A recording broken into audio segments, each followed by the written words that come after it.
if anybody has any questions, just throw us on. So we're going to treat this very informally, very back and forth. If you want to be a lurker, you can lurk, but if you want to know things, you can ask questions, and that's wonderful. Feel free to interrupt us, it doesn't matter, whatever you want to do.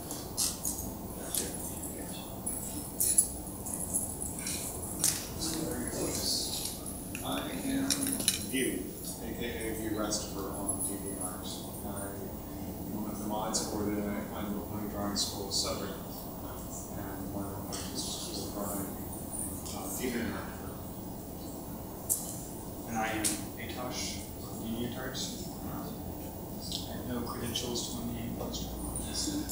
And then our third panelist is Greenator on DeviantArt and everywhere else as far as I know. Greenator. The person who throws grenades. Yes.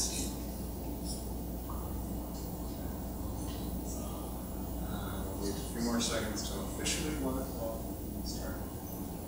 In the meantime,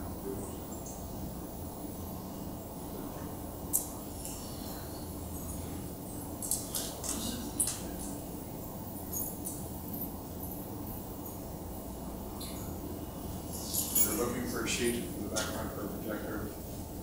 Find one, so unfortunately this is the best we can do. Can't see, try to get into a place where you can see better, or feel free to ask questions as to what's going on.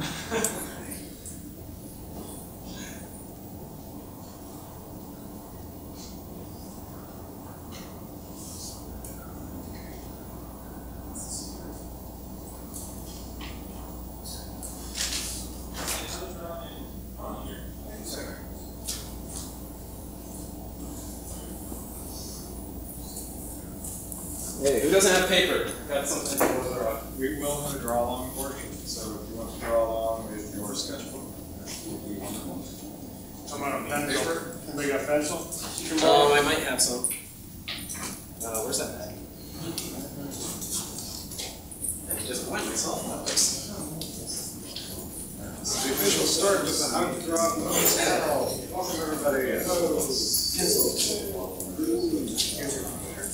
And so we're going to go over a few basic drawing basics. See how that works. If you need My dog got to pencil or paper, feel free to come up. It's about pencils. I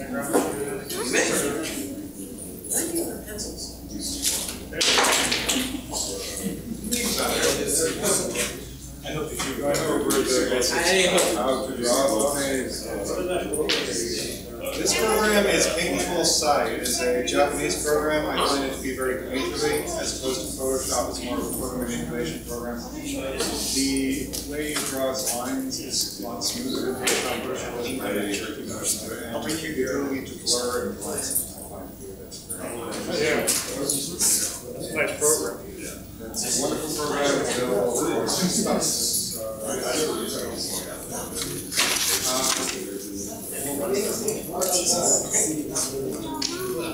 Fernando is off to get more pencils, but in the meantime, let's go over the basics.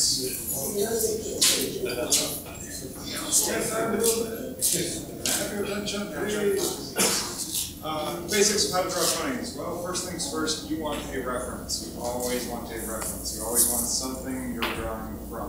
You don't necessarily want something you're going to copy. That's not always the way to use a reference. Copying a reference is a basic way to get the basics of proportions and anatomy down, but changing from reference, the reference is just something to say, okay, the head is this size, the rump is this size, legs are this long, legs kind of bend like this kind of thing. It tells you what's going on in the pony, and it gives you a good basis from which to start.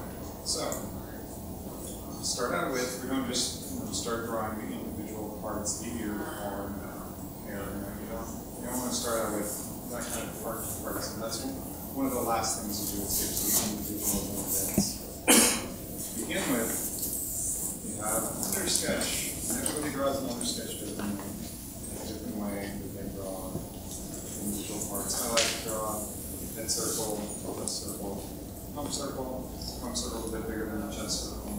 As you can see from the reference, type of reference.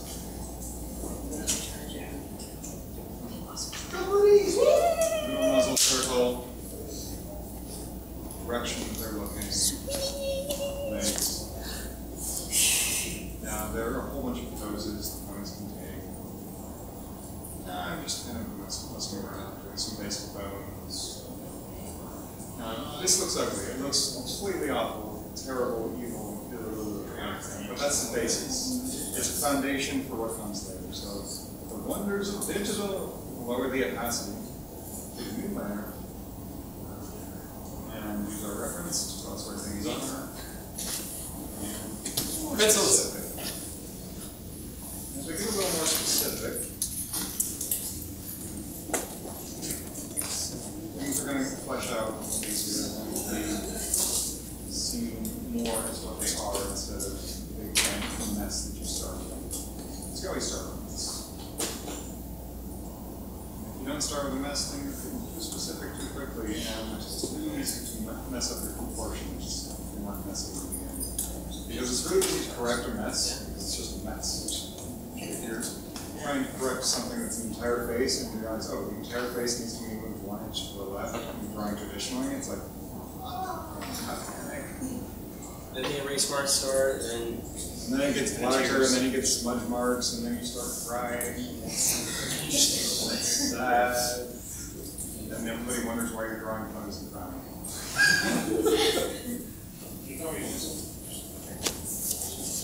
All time! here's the other eye. Now, you can see I'm using the original layer. It's just basic foundation for proportions and stuff. I'm not following it exactly. I'm changing from it. And I'm looking back and forth my reference to say, what are the proportions like? What's going on? How's the neck bend? What does the neck look like? What's the chest look like? And it's, I sometimes make mistakes. But that's how it goes. A lot of art is simply correcting mistakes. You make a bunch of mistakes, you fix them a little bit. You make a whole bunch more mistakes, you fix them a little bit. And that's the method I like to call going from general to specific. You get these general shapes for the first layer down here. Big general shapes from chest and head, lines, and stuff like that. And then we get a bit more specific, muzzle, legs as thickness, individual joints, coming together, hair, stuff like that. And this is really from the final layer. This isn't even my final form. And it's a terrible line. Wonders of quality.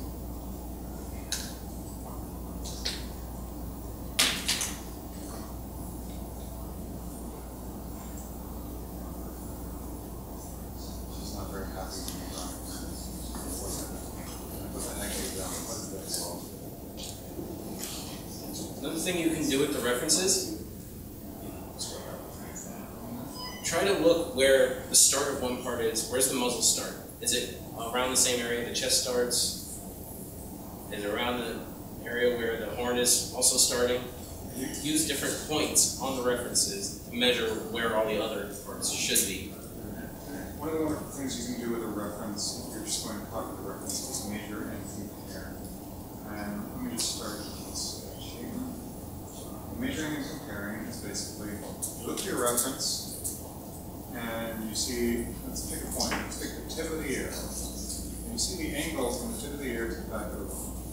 It's about 5 o'clock on the clock. And you can come back to your sketch, and you can make that same angle, and then you get a proportion a little more correct. You can come in and find the angle to the ears, which is more other things. You can find all sorts of angles when you measure and compare, and that really helps you understand how things So coming back, okay, here, squisher, extended a bit, but in general he gives the idea of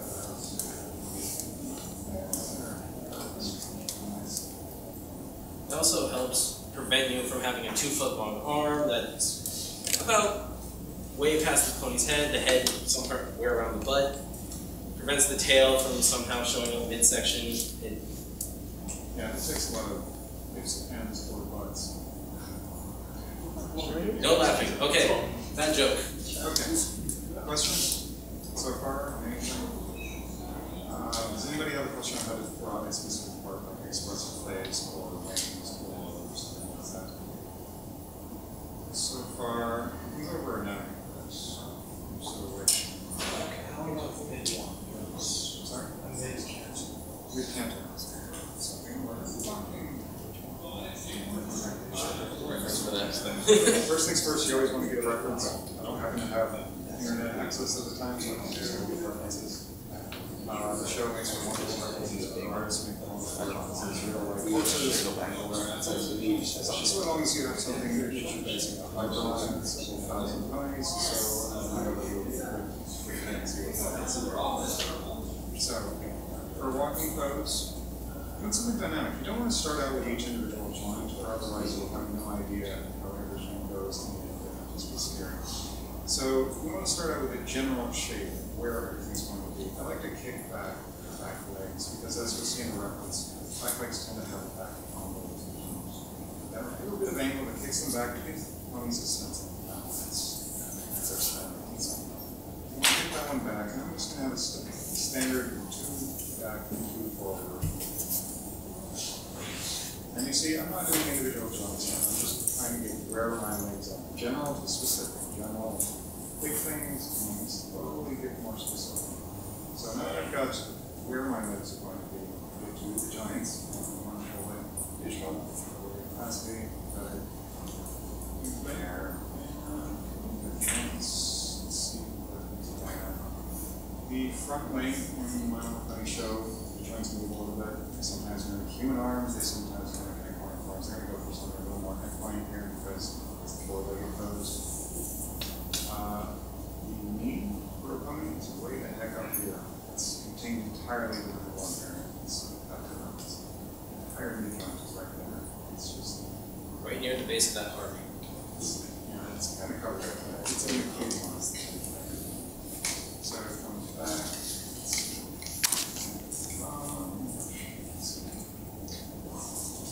That leg has up just like that.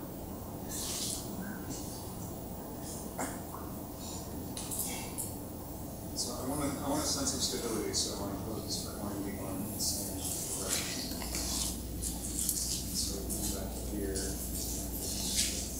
Same these two. And so it's still messy, it's still ugly, but it gives us a foundation, it gives us a sense of what's going on. So yeah, magic visual. There, our brush a little bit smaller, so bring out bigger. What's going on? I'm just using my foundation as a guide for what to do.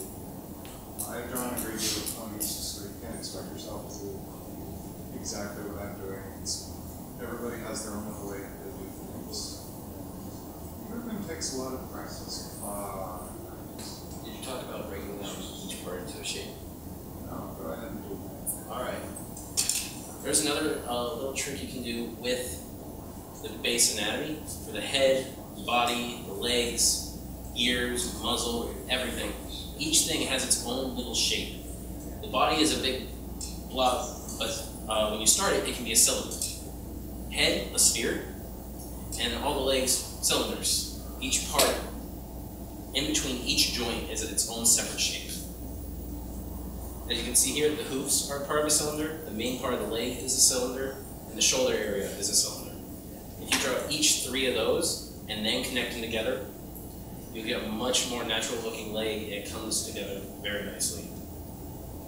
The muzzle is probably the most complicated shape you can get. Most people start with a box, and then have it just wrap around to the head. Other people go for a more rounded one. It depends on what you want to draw. Do you want a more square muzzle? Do you want a round muzzle? Muzzles and ponies are tiny. They are very, very small. You guys can see the size of it. The eyes are about 3 times the size of it. Yeah, and if you think a real horse, these giant muzzles, Beady little eyes. They're completely different. So it's one of the cute aspects of the show is they must look good proportions and exchange things. And so now, one other thing, you don't have to go for 100% show accuracy. A lot of people don't. unless you want to do kind of a vector style comic or something, 100% show going for 100% show accuracy is kind of silly. I mean, you want to combine things. You want to combine real artist anatomy, other artists stuff. Steal from other artists. What they do is interesting. If it's interesting to you, you can take it and you can make your own, something completely different out of it. So, The main thing though is getting it to work. If you look at something and think, all right, this just looks off, odds are you might want to change it. your audience will see it too. If you say, oh, that doesn't look right, your audience will say the same thing. And that's kind of sad. Also, technology is evil half the time, as you can see here. But Those eyes are incredible. now, one thing, have you talked about manes?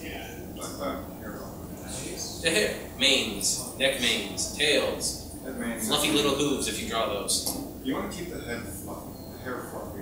It's hard. It's pretty easy to make it flat. Just kind of tight. A lot of Hair comes up off. Hooves out. A lot of people will end up sticking the mane right on top of the head, on the top line of the circle. I've seen countless artists just have a little spike up from the hair and then goes right back into the top of the head, and the mane is squished onto the hair. Yeah, you want to have a little bit of separation. You have the head circle, and the mane should be coming up. The bottom part of the mane is just touching the top of the head. That's a general rule that works for most of the time, except if you go for a wet mane, which I know a lot of people do. For a wet mane, it kind of flows down. But that's a little more advanced for now. The point. And we killed it. Anyway, never be afraid to erase these things. The key here to really learning, sketch, sketch, sketch. A lot of sketching. You will have about 15 sketches for one really good one. And don't be afraid, you don't have to finish every sketch. You don't have to finish everything. A lot of people get under the impression that they have to finish everything. If you start something, you finish it. It's like, yeah, but then you're hurting yourself. You're spending 12 hours correcting this.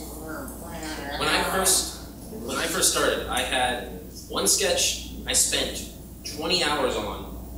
It was already messed up from the start. My first 3 circles were in the wrong place, and I was so focused on fixing that. It does not work. If you think the circles are wrong right away, go to a new one. Just start again. Or correct the circles. I mean, but if you can spend always so go back long, and correct your foundations. And get up here. What? Firebrand, you are up here now. What?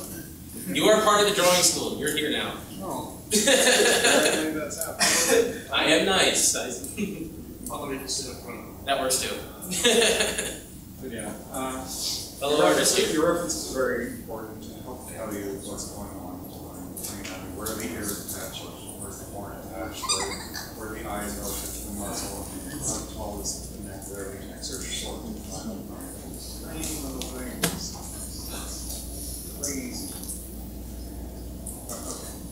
So, to start off with, does anybody have any questions or anything they want us to go over? Wings, stoves, arms? Anyone who's just a little confused on something, speak up now and we'll elaborate on it. Alicorn's muscles, like just normal male muscles. Alicorns and males, there's a kind of a key difference here. That for a male like Big Mac, we've got the muzzle that just comes off the circle, comes off in a very tangent way. And other male muzzles, like Dr. Who's, very tall on the face. It comes about halfway point on the head before it really goes in. A princess muzzle is about the same size, just slightly larger than regular mares. I would say It's like comes out a lot more. quite a bit. Depends on your I draw them small. Again, if you can make it work, just go with it. So alicorns tend to have some larger muzzle. It's more horse-like. It feels much more equine rather than My Little Pony. Just, oh, that's so adorable.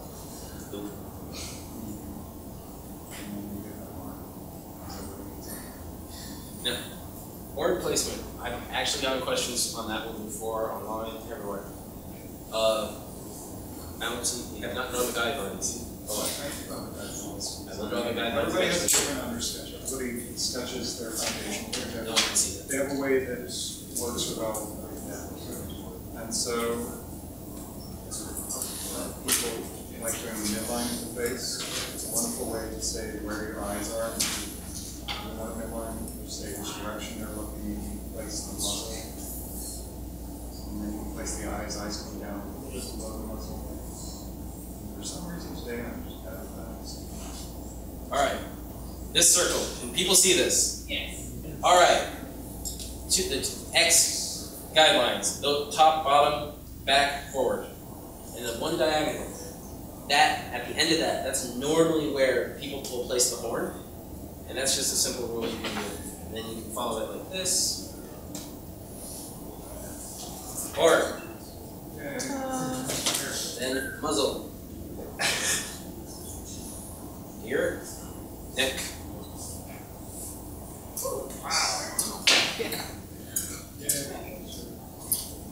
And camera, if you can see this, if anyone watching this eventually sees this, this is what you do. Huh?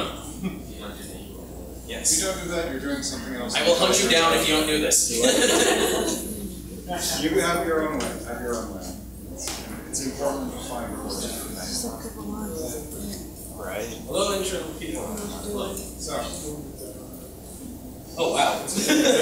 I should watch what that's doing. intend to draw. I used to run marathons where I would just draw for like 12 hours and just 100 ponies in a day. I did not know that, Vinny. And you can't be afraid of a mess. You can't be afraid of making a whole bunch of mistakes. Look at the size of that head. That head is way too big. And that neck. We're the wonders of digital. We get to Control T. And Head shrinking. yay. But A lot harder to do that. the traditional involve eraser or throwing out the whole sketchbook and going into a corner and crying. You can always make another layer, and I tend to be really messy on my underlayers, and then you can clean things up there. So don't even worry about the mess. Make a mess. As long as you can tell what's going on, you can always lower the opacity, make a new layer. And with traditional, I tend to work with a very light pencil, like a 2H pencil. And so you're working very lightly on top. I think it check. It is hiding, or we cut it off. I'll figure it out. But if anyone is looking for a good pencil to do basic sketches with, if you want, someone pass this around. It's actually a really good one. It's very light, it erases very cleanly. If you ever get something like that, perfect for sketching. And a good eraser. Get an eraser. That's needed. Erasers are important.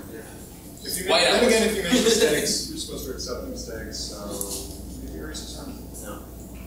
Does someone have a very specific question or Sure. everybody? You're next. What you guys do is, it doesn't come up very often, but everyone's got a little bit different approach. So what do you 3/4 on stem muscles? Everybody has a different kind of approach. For the show, they have a very thin little 3/4-ish kind of thing, and I'm not the biggest fan of it because we barely see the other eye. It's kind of close 3/4. Very thin other eye. And the show does it, and it works for them. I kind of tend to thin the nose bridge area and make that a lot less than it actually is in the show. So, circle, giant circle muzzle for the male. And make a mess. Your undersketch is supposed to be a mess. Here, lines, eyes. Now, over time, you slowly lose a lot of the undersketch techniques. And that's fine because you internalize them. They become internal and you don't have to worry about them. But until you feel like very comfortable, can like, all right, here's the muzzle, here's the head. Until you're really comfortable with it, I recommend against skipping things. And you always want to be able to go back to them if you're stuck on something or if it just doesn't look right. You can go back to your foundation. It's a slight fashion. You had a question. Yes. How do you put the clothes on the pony? Like, how do you still do the same foundation, You still have the same foundation. You want to have that solid anatomy. Even if you're covering up a portion of the pony, like say they're behind a fence or something, you still want to be able to have that foundation of where the legs are going, how they're being held up. And then with the clothes, it's a little different. With clothes, you still have the foundation of what's on underneath.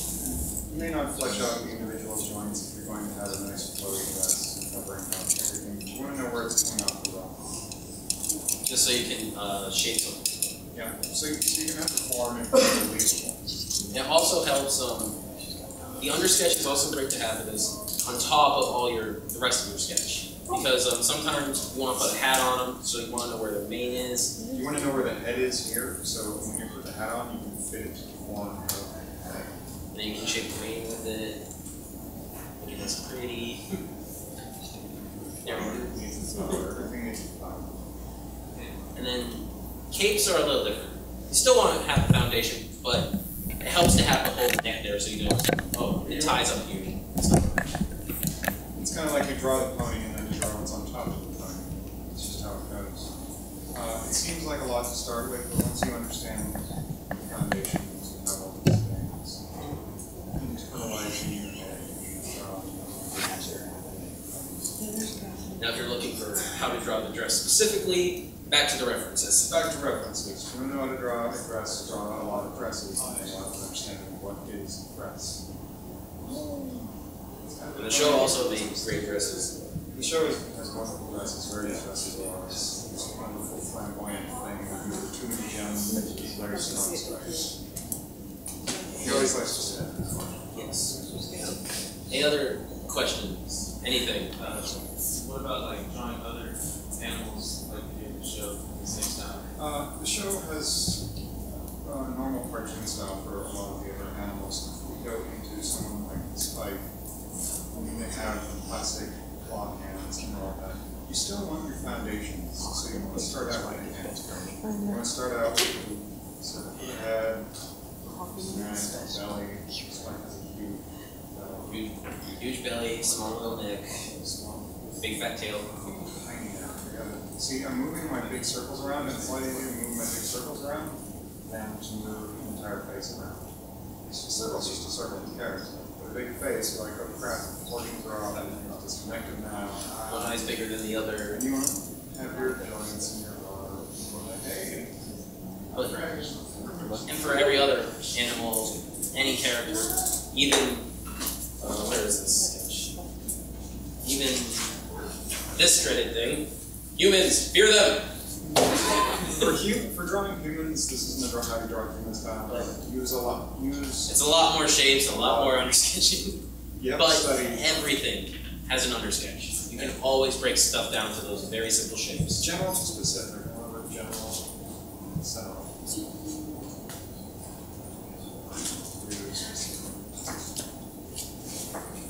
Because everybody wants to jump into the specifics first. They want to do individual strands of hair first. They want to do the little bows first. They want to do the eyelashes first. Because those are the pretty parts. Those are the interesting parts. But those are the last things you do. And they become part of they become the easiest part once you really learn these basics. Once you have the foundation, their window dressing, it's a lot easier to put those little things in when you have something to put them on. So, let's say we're doing hair, because Rarity's hair is such a pain. We want to do Rarity's hair. Because it's a bunch of cylinders. If you can learn how to draw Rarity's hair consistently, you have a good step up on how to draw volumes, which volumes are kind of important. That's a whole other step. That's a whole other step. When you get into that, you want to get into that. But in the meantime, does anybody else have any questions on just get started with a big general shape and we can get into where everything is. No, I should have my face in that. We know it's there somewhere. She's Rarity, she exists. But still, if anyone wants to have a horn, Proper wings, more realistic or cartoon? The show. Pony. Wings on ponies, first your sketch. Now, one thing I will say on this one, the placement, I have seen well over 1,000 drawings where the wings are in such odd places. Some people have them coming out of the neck, someone about like mid-torso. Wings are very much One a on the shoulder thing. If you feel your shoulder, you've got this scapular thing, and that's the same thing the wings are attached to show. In show, they're kind of moving back and forth a little bit, but it's the same animation. That's just how it is. It's hard to do. You can fudge things a little, but the main important thing is it has to be believable. Believability is very important. So we have the attachment point to the wing. You start out with an oval. It goes over the shooting mark a little bit, and you get kind of a football shape, and then it ends towards the end. You can see the word general, it's a circle, make it into an oval, into the shape, general to specific. Now, everybody has different ways they do wings. The show tips it up here, the tape to the end. I'm making a tape because our big one is 3 little things here, 3 little things there. I tend to do silver wings. It all depends on the front view. The show just has little things that come out. Extending part, which is very simple to do, but now extended wings. That's Extended wings really are kind of good. finger-like. It's important to get a foundation for extended wings because it's complicated. There. You have the wing, you have the body, so you start from somewhere. Let's start with a bunch of lines, and the lines are going to signify where our joints are. Now, in show, the first feather and the second feather, they kind of change which one's longest. Generally, first feather is longest.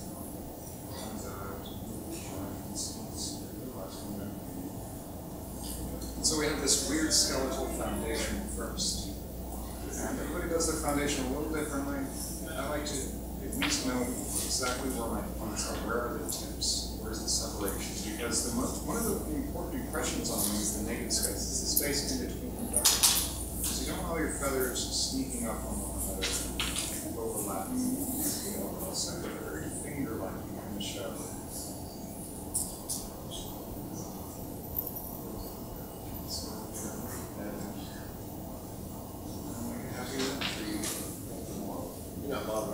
No, this is watersheds. Oh yeah. So that's the basics of an extended wing. Of course, you want to use a reference. We add more references. What about like changeling wings or alicorn wings? Alicorn wings. Alicorn wings are a bit bigger. They have just one full broad stroke to them. It's great. They are much more realistic looking than They're realistic-ish. In that they have the joint that comes out here with the feathers. And I like to just have this come out in my basic feather direction, square part feathers going to be. And I think inward spot.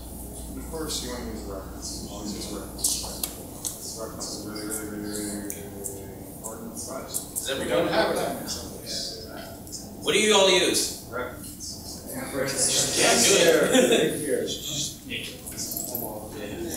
Watch the show, take a screenshot. There you go, reference. Pretty much. Now, changeling wings. Those are a little different. Changelings are just to be strange. They do not have much of a wing shape. It's more of a The important thing is bug to wing. this overall triangle shape. The anatomy of a wing is kind of known from a rear. The attachment points comes down, elbow comes down, wrist, and your fingers are where the feathers spread out from. And that's where that one goes. And that's the basic anatomy of a wing. It's your under sketch, your underneath part that you're like, okay, as long as I have this, my foundation is good. Now, if you want a changeling wing shape, literally, it's this. It's very simple to this, minus these corners. It's a flat sheet that has been folded slightly. That's what I did with a chrysalis drawing. It's a fairly simple shape. It's like half a cylinder. Or how it does that every once in a while.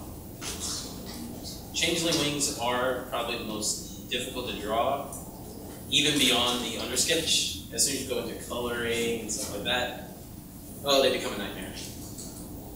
Because they're transparent slightly. That's why you have different ways. It's a big Digital, it's, done. Digital, it's important. It's also important to get your foundation done first, traditional. Just get the foundation if you know where your transparent parts are and where they aren't. And if you're drawing everything underneath anyway, it's a lot easier. Oh, there's a pony back here. Holy crap, this was how I'm scared. Turn face. Other questions? Questions help you guys learn. Ask questions. Questions on shading, questions on colorings, questions on Tails, Jude marks, hooves. That's my special week. We have a question. Oh, hi. I want to know how you make the cutie marks. Yes. I think cutie marks. You mean how to make your own or how to draw the ones that are there? How to draw your own. How to draw your own. Okay. We start with the same foundation. You have your pony, you have that all drawn. From the location for the cutie mark. Let's zoom in a little bit. Cutie marks are generally located just square in the middle of the room. And you want, if you're going to make your own, you want it to be kind of something that's yours, something that represents you. For some people, maybe music. That's the going way. Music notes. Music Tons notes, of game strings. controllers. It's just like ponies. You can put ponies on the pony game on. So your pony is your pony. So you can pony like. And you have to make a smaller pony, put that in there. But in general, it's just something that takes up this area. About 2/3 of it. And depending on what you want it to be, some people want a dolphin. Seen that one? Go to a reference. Look up what it looks like. You can just get the basic shape. It's a very simple shape. Like that's just like it's where this pony specializes in elephants.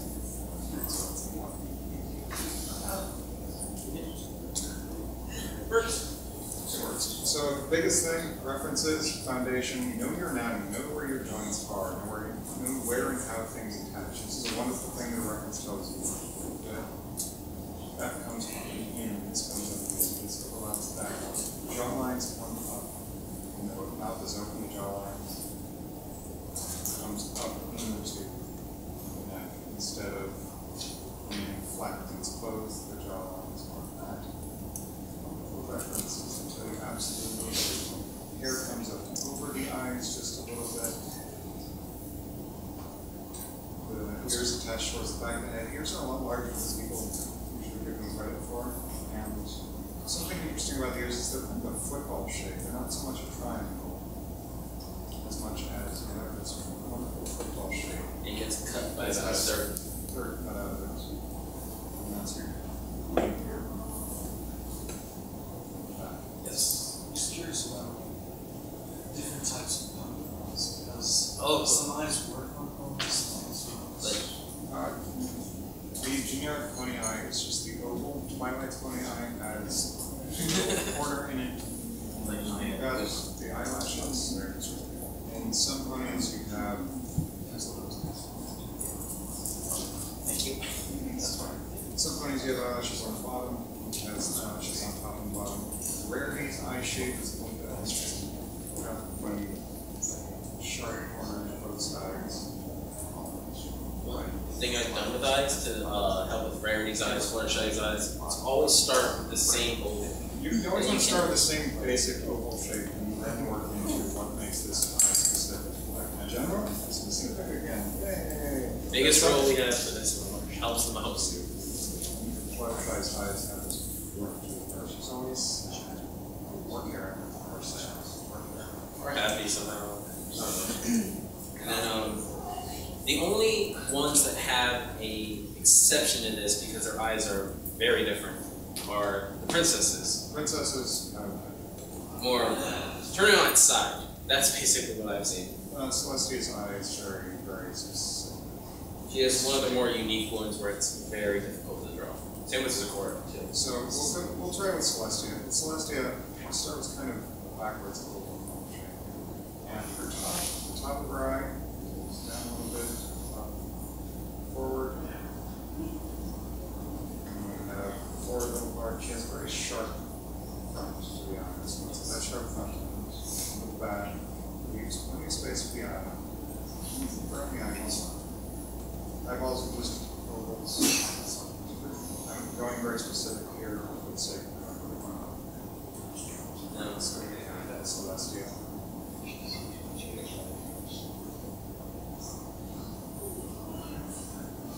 Any other question? Please ask. We will answer anything. Is there any certain pony that you should suggest would be the best to practice?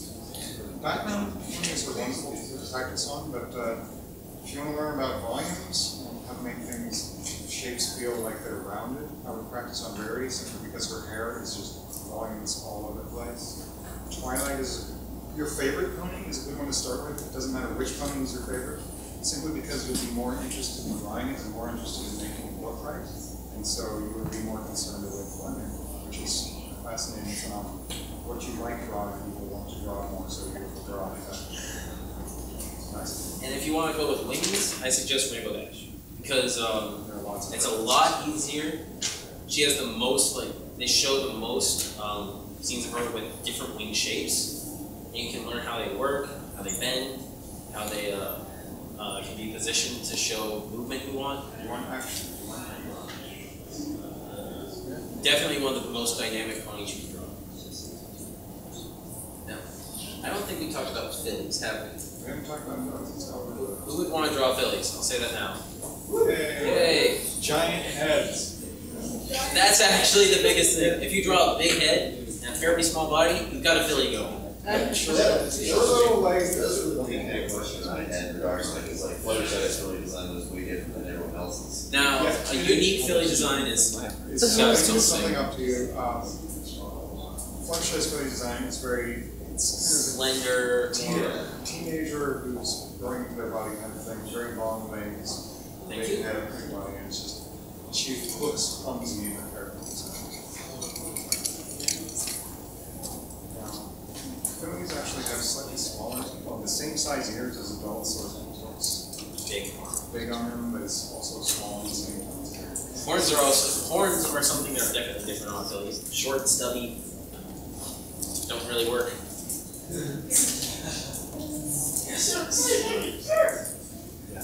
And eyes. Eyes are one of the biggest things on a filly. That are different. Yes, they are not ovals. They are pure circles.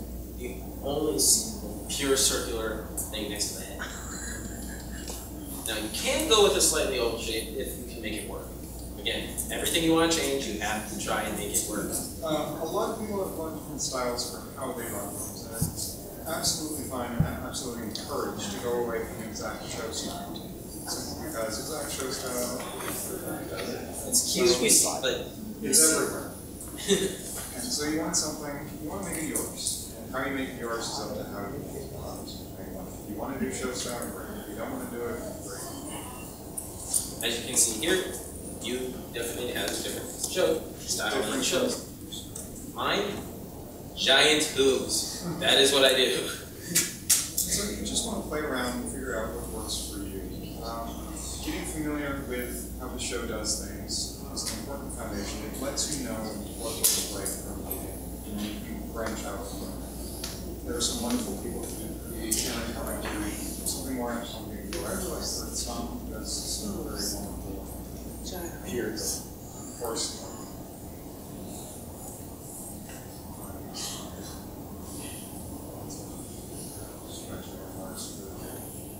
Everything, as they were, and another artist because they're so good. But yes, find what you can do. And play around with different references. Reference real life, reference other artists. Figure out what you like. What appeals to you most. If something like a real horse appeals to you most, Crowne. It's what you like will be what you are going to draw more because you're more interested. You can make it as cute as you want. There's really no limits on how you want to run it. Can we see what you drew? Yes, if anybody wants a critique on their drawing or general advice based on what their drawing is, feel free to stop by our booth. We will be vending More over here. or see us right after the Great start. this. Do you mind if I put this up? We can go over and Show. Hey. There's what she's drawn. Hey, it's another page that has nothing in it. This is what you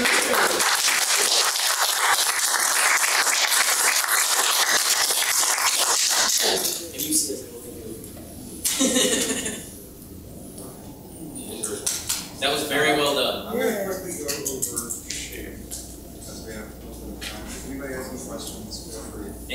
stuff someone wants to talk about while it gets this set up for shit? Like, Oh, the baby ponies. Yes. Those are, I have not drawn one yet. They are fairly simple. It's fat head, fat body, very, very little legs and arms. Because the filly, their legs have grown to the point where it's like, alright, walking around, they can do stuff. Babies cannot. So you gotta think, alright, how's a real baby? They can't use their arms and legs, so short, little stubby back with legs. Perfect things on a baby. Something for shading. Dark to light is a wonderful way to shade. If you're shading dark to light, shadows hide. Shadows are hidden behind stuff, they're around stuff, they're in corners you never expect them to be. So if you're working from your darkest dark to your lightest light, your shadows will be pushed back and give you really interesting shape that you wouldn't have thought of otherwise. And you'll be bringing the light forward. Light is what shows you where things are. So shows you general shapes of things. Stuff like that. And there it goes. Let's just start with it. Don't be afraid to start with it. I'm going to start with the sphere. Now, this is definitely one of the more complicated parts after the undersketching and setting up their anatomy. This is a step I suggest people really start doing once they understand how they're setting up their drawings, how they're doing the anatomy, poses, gestures, expressions. Once you have a good base in that, you can move on to shading a lot easier. Yeah, if your foundation looks good, your foundation sketch looks good, it'll be a lot easier for you to shade because you're not correcting the shade, you're not cheating. So. Anyone very confused? So, have questions? For shadows, you want to know where your light source is coming from the beginning. Now, something a lot of people forget with shadows is your light source is coming from either the front or the back, too. So, we'll have the front light source here, and light source is coming from the past along the atmosphere or so. And so, there are different parts to your shadow. You have the specular lights, which will tell us all about the texture, what the texture is. And you have your highlight area. Highlight area is going to be the color of your light source, mixed with the color of whatever it's on. Unless you have something metal, in that case, it will be the color of the light source. Then the regular green color of your thing.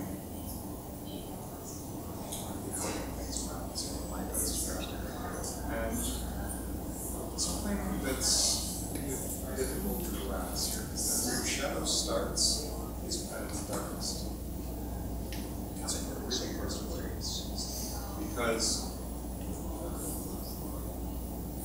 this is for a few reasons. One of those is that reflected light. Your object is constant. We call this a table. Your light comes. It's the object, it's the table, and then bounces back onto the table. So you have your darkest part of your shadow towards the beginning. You still have a bit of transition from the main body to the darkest part. And then you have this wonderful bit of reflected light. And that reflected light comes from the table, or whatever it's on, or whatever it is. So if you have a red ball in an orange room, it's going to look orange on a reflected light. So that's just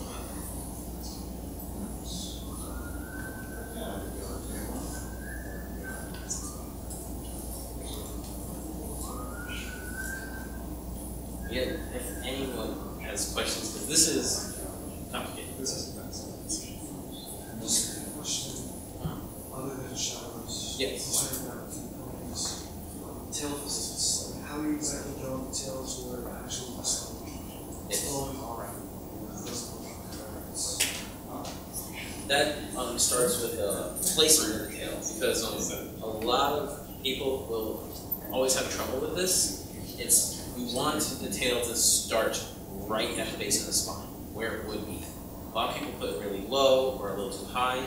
We want the curve of the back to go into the curve of the tail. So the curves come up. The curve and then you have this little curve the tail comes off. But it's kind of flows together with the spine. The curves kind of run in.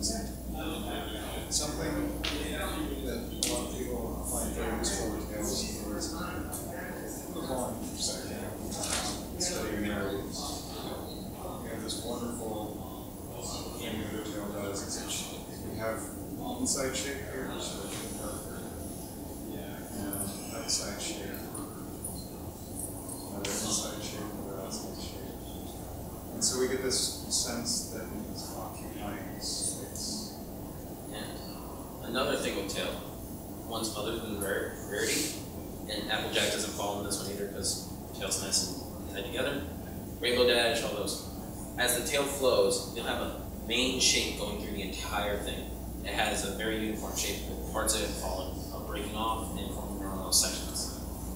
One way to do that and make those look more natural and not going against anything is see where you think there would be a break.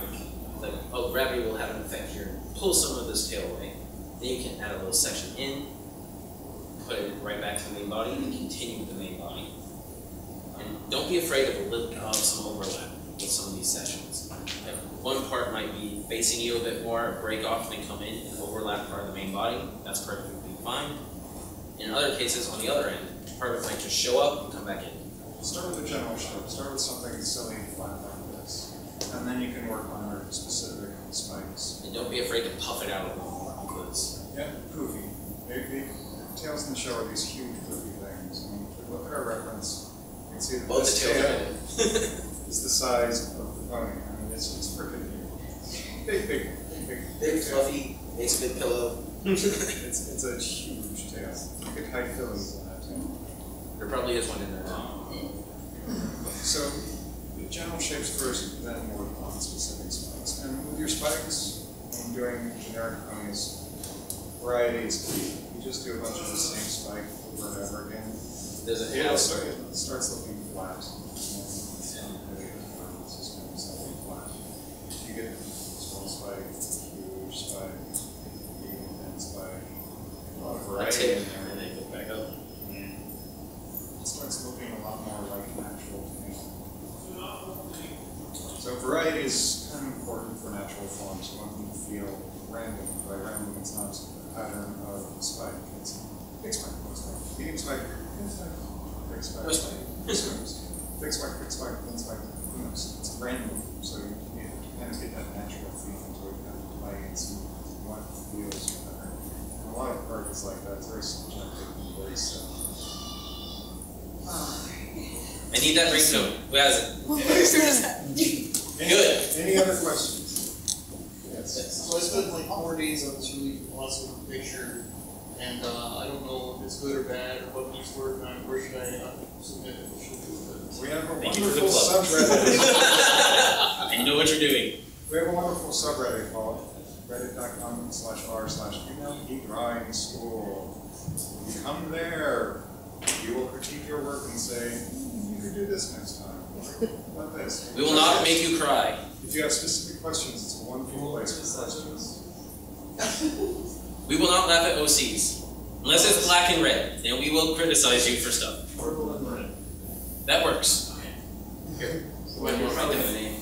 You'll probably see mine. You'll know when you see it. Yeah, Trust me, it's That's fine. It's we fine. Will We will critique not- your work based upon the Work, the not drawing, the subject. and it will be the direction regardless of your skill level. If you're really advanced, if you're just beginning, you're anywhere in between that. We have critiqued so many people. I think we critiqued a few of the artists in the vendor hall a couple times. Anybody needs critique. Everybody We needs. critiqued you. Most of the rating. It's MLP Drawing School. Very simple. We've got. Oh yes. Oh, I was gonna ask if there's any other programs other than that you would recommend. Photoshop. Side Photoshop. If you want a free program, I've heard good things about my paint. People tell me GIMP is good. GIMP is horrible. Do not touch GIMP. That's what it's good for. All right. It's free. If you want to use it, it's possible to use it. There are some iPad programs out there. Some programs are a lot easier to use. To me, I really enjoy painting the side because of how flowy and less flowy it is. The amount of options you get inside is amazing. What's your opinion on stabilizer? What's that would you recommend for a beginner? Stabilizers are, I use 7. they can be a crutch and they can be very helpful. I use them because I have a shaking problem, and everybody tends to have a shaking problem when they first start out. So don't depend on it, but if you can use use it and it makes your work better, that you're not only using it just like you were. There's something I'm going to talk about with lines too. This is not how you make a circle. A bunch of little lines. No bunch of little lines. No. Big sweeping marks. Look at that terrible oval. And then you fix it. And you fix it, and you fix it, and you fix it. It's a lot easier, a lot more floating. Your wood looks a lot better if you just start with those big general marks.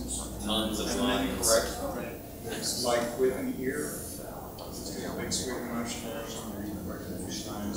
That's actually Keyword here, swoosh. Use the swoosh. swoosh. Right, get that whole line in. Because if you just use a bunch of color marks, it's kind of a stretchy thing. You build the shape up before you can really, you make a wrong shape before you can correct. And the traditional doesn't quite look right. It's technology.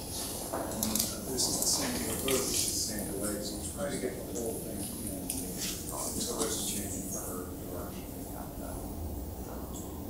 Just try to get it tall as much as you can at once.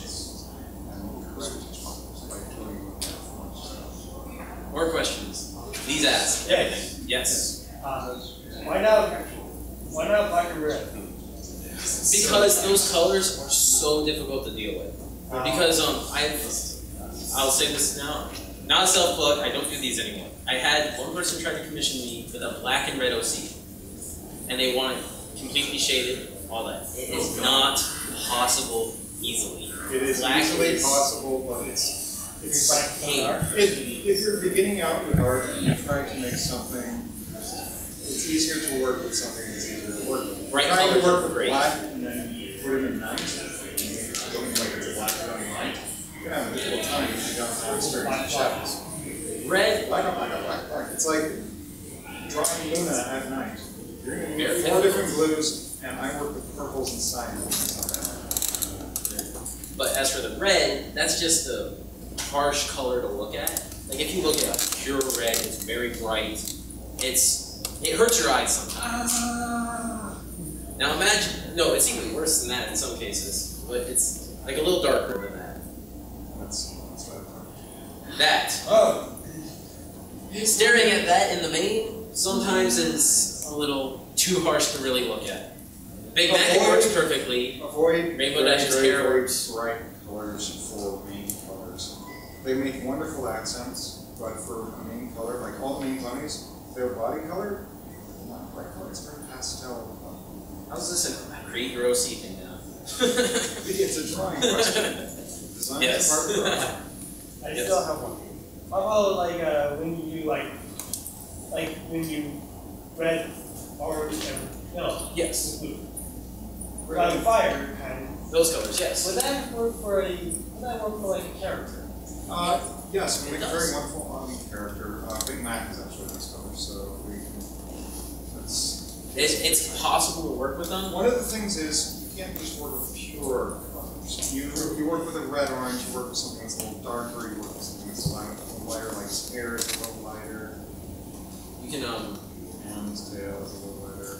This is going to be a very bad thing, it's just love, but it's to show you one key thing with colors, the saturation. the With saturation. digital, it's pretty easy to tell what it is. It gives you a number. That's high saturated, that's low saturated. Same color, but different saturations. And High saturated, a bit more difficult to work with, stands out. It's wonderful in small amounts. It's like very sweet candy.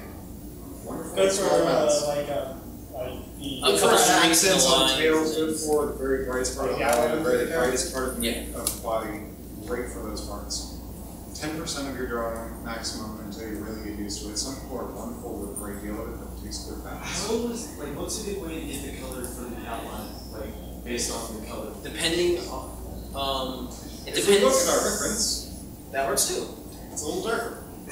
So It's literally body color. Drop it Outlines by are a like little 50%. darker unless you have like Nightmare Moon, hers is a little lighter because she's a more close to black. so like closer to dark colors. If it's a Dark really color- dark color, bump up the brightness. And if it's a really light color, like Lyra here, drop it down by about 50%. It tends to work really well. You can also change the color a little bit. Like, Lyra's this wonderful. Depends on the lighting you want to work. Actually, she's vinyl and rarity, two of the toughest to color with because they're white. You can make them any range of white. Green, white, I yellow, like white, to use blue, a white. blue white for very, you don't want to use, you always want to give yourself somewhere to go. So if you use pure black, you can't go to dark. So you want to use 95% black, and then you can shade that a little bit, give it a little bit of darkness. Or 95% white, you can lighten it a little bit, give it a little bit of highlight. You always want to give yourself somewhere to go. Because if you stick with pure white, all you're doing is darkening. Or if you want to be really cool, no outlines at all and see what you can get. Yeah. Yeah, a lot of people use black outlines. I enjoy using black outlines. Sometimes I'll color with, like Big Mac would be a very dark, purpley outline. It all really depends on what you want out of it. If you're just doing a sketch, the darker colored outlines work perfectly. Some general color theory stuff. Colors around color, like we'll take this purple one. Is that pink or purple? I don't know. Magenta. There we go. Come on, wake up. And we get this color here. Colors that look good in it are the colors that are around it on the color wheel. So we got something a little darker purple. The color wheel is this thing. It's this wheel. You can see my mouse. And so you can get something a little purple, you get something a little more red, and those will look great as shadows or outlines. Lightened up. You can make them highlight or something. Highlights have to be based upon your light source's color. So it's daylight. You can kind of this yellow, lightish blue. So if you have blue, it goes more into these. Colors are weird. Colors are definitely Big thing. one of the biggest things here. Question or just stretching? You're stretching. How dare you stretch? But, there's actually a color guide. If you want to really look into it, it's by Purple Keknion. PK's color guide.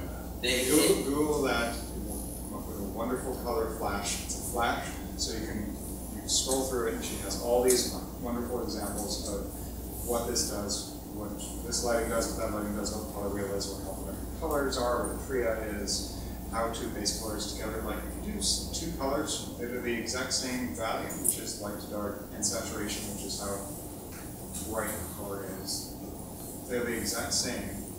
You put them next to each other, they tend to clash. And they don't like each other, and so they don't look very good. But if you desaturate one, and let's make it a little darker, or you can make it lighter, and you put it next to it, then they tend to make a little more sense. And it's interesting. Things have to be a little different. And variety is the spice of art. It is the spice of life. So I think we are. How much time do we have? I don't know when this ends. I forgot. It's an hour? Oh, hey, we're almost done. We are done. According to our time. I thought it started. Just a question. Yes. This is more traditional. Yes. More drawing. How do you Piece of tissue paper. Or a piece of paper. What I've done. For me, I'm left-handed. I tend to draw right to the left at that point because then I don't have to sweat. It's just going to happen. It's going to happen. We're not going to like it. Or you can do all sorts of things. Like put a piece of paper underneath it, or put a tissue paper underneath it. What I do, like this, and then just slide it with your hand. And as soon as you go over drawing, you'll mess it up. But remove this once you're. Sometimes it does, but it's like if you're starting like this, you can place it down, not move it, and then pick it up. One of the most important things here is that art is not precious. You're going to make mistakes, you're going to smudge things up, you're going to fudge it a little bit. If you work well enough and work with correct foundations, your audience will barely tell that ever happened. That's the thing. Unless you tell them it happened, then You have to let mistakes go. Mistakes are going to happen all over the place. 90% of art is just correcting mistakes. So you're going to have to let that happen. What do you think that's on the subject? You mentioned like what you used earlier, is there really anything to it, or just adding kind of like a little top? it's similar to hair. It's just like add a little puff, and then if you want to put the hoops there too. Because I saw that down on like some of our, and they really like that kind of stuff. Fluffy hoops are similar to hair, and it's more correct. Fluffy hoof, I tend to just draw the leg first and then put them in the fluff. Can I do a little steal of Mega hoops? His hooves. The hooves I draw are the size of the head. I'm not even lying. You can probably see them somewhere. But the thing is, that's actually an understatement of what I draw. I draw huge hooves. Anyway. Head. Thank you all for attending. This has been wonderful. Thank you for your questions. If you want to show us